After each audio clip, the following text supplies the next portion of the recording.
मित्रों, समाधि वह अवस्था है जो समय से परे है, जो लौकिक संसार के अस्तित्व से पहले भी थी। यह शब्द उस स्थिति को दर्शाता है जो दृश्य जगत की उत्पत्ति से पहले मौजूद थी।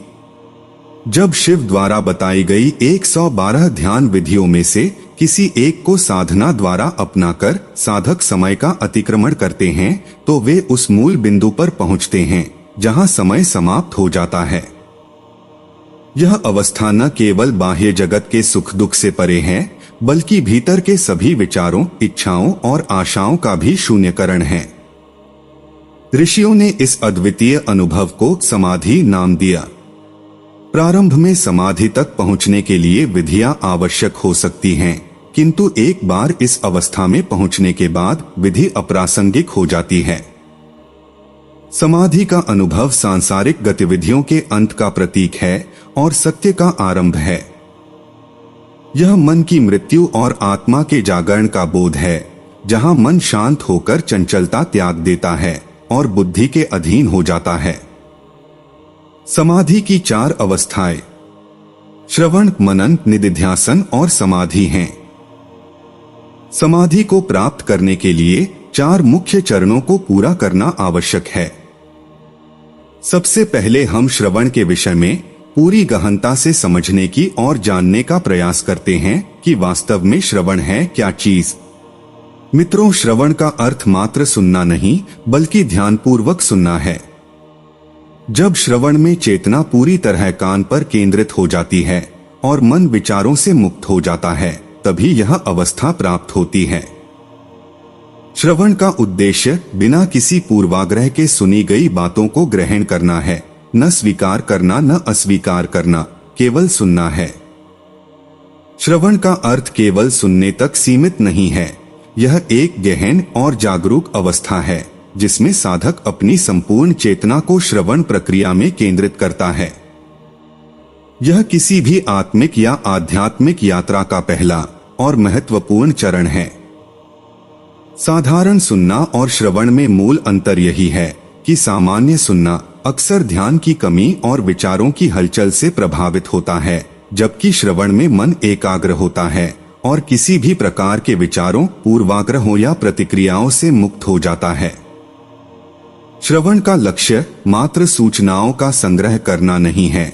इसका मुख्य उद्देश्य सुनी गई बातों को बिना किसी स्वीकार या अस्वीकार की प्रवृत्ति के आत्मसात करना है। इस अवस्था में व्यक्ति न तो किसी बात को सही मानने की जल्दबाजी करता है और न ही गलत मानने की। यह निरपेक्षता साधना के लिए अत्यंत आवश्यक मानी जाती है। ऋषियों ने इसे साधना की पहली सीढ़ी बताया है, क्योंकि जब तक साधक सुनी हुई बातों को बिना किसी मानसिक व्यवधान के ग्रहण नहीं करता, तब तक आत्मिक विकास संभव नहीं हो सकता। श्रवण की विधि। पहला, पूर्ण मौन। श्रवण के लिए बाहरी और आंतरिक मौन दोनों आवश्यक हैं। बाहरी मौन का अर्थ है अपने आसपास शांति का वातावरण बनाना, जबकि आंतरिक मौन का अर्थ है मन को विचारों से मुक्त करना। दूसरा, ध्यानपूर्ण चेतना। सुनते समय चेतना को केवल कानों तक सीमित रखना चाहिए। किसी अन्य विषय पर ध्यान देने या दिमागी विचारों में भटकने से श्रवण भंग हो जाता है। तीसरा, निष्क्रियता। श्रवण के दौरान विचारों को सक्रिय नहीं होने देना चाहिए। किसी भी प्रकार की प्रतिक्रिया देने की प्रवृत्ति को दबाना आवश्यक है। श्रवण के दौरान आने वाली बाधाएं। पहला, विचारों की हलचल। अक्सर सुनते समय व्यक्ति के मन में अन्य विचार आते रहते हैं। यह स्थिति श्रवण प्रक्रिया में सबसे बड़ी बाधा है। साधक को चाहिए कि वह इन विचारों को पहचानकर उन्हें धीरे धीरे छोड़ दे। दूसरा, पूर्वाग्रह। कई बार व्यक्ति अपने पूर्व के अनुभवों और धारणाओं के आधार पर सुनी हुई बातों को ग्रहण करता है। यह श्रवण को सीमित कर देता है और व्यक्ति सत्य को ग्रहण करने में असमर्थ हो जाता है। तीसरा, सुनने के साथ मूल्यांकन। यदि सुनते समय व्यक्ति यह तय करने लगे कि क्या सही है और क्या गलत, तो यह श्रवण को बाधित करता है। श्रवण का उद्देश्य केवल ग्रहण करना है, मूल्यांकन करना नहीं। श्रवण के लाभ। पहला, विचारों का स्वाभाविक मौन। जब व्यक्ति पूरी तरह से श्रवण में लीन हो जाता है तब उसके मन में विचारों की हलचल धीरे धीरे शांत हो जाती है। यह ध्यान की प्रारंभिक अवस्था का निर्माण करता है। दूसरा, विवेक और अंतर्दृष्टि का विकास। बिना पूर्वाग्रह के सुनी गई बातें व्यक्ति के विवेक को विकसित करती हैं। इससे उसे सत्य की स्पष्ट अनुभूति होती है। तीसरा, सहज ध्यान की अवस्था। श्रवण की गहराई में उतरने वाला साधक सहज ही ध्यान की अवस्था में प्रवेश कर जाता है। उपनिषदों और वेदों में श्रवण की महिमा को विशेष रूप से बताया गया है। ऐसा कहा जाता है कि महर्षि वशिष्ठ और अन्य ऋषियों ने केवल श्रवण के माध्यम से ज्ञान की उच्चतम अवस्थाओं को प्राप्त किया। गौतम बुद्ध के शिष्यों ने भी उनके उपदेशों को ध्यानपूर्वक सुनने के माध्यम से ही आत्मज्ञान प्राप्त किया। श्रवण की साधना में सफलता।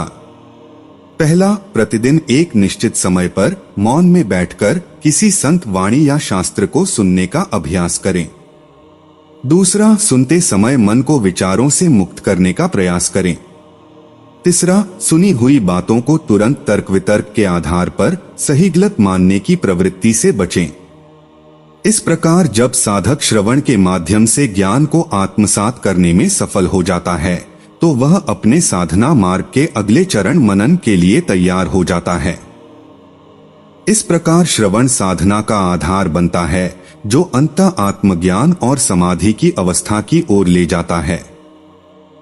हम अगले वीडियो में बात करेंगे कि मनन क्या है और इसे किस प्रकार से करना है और इससे क्या होता है।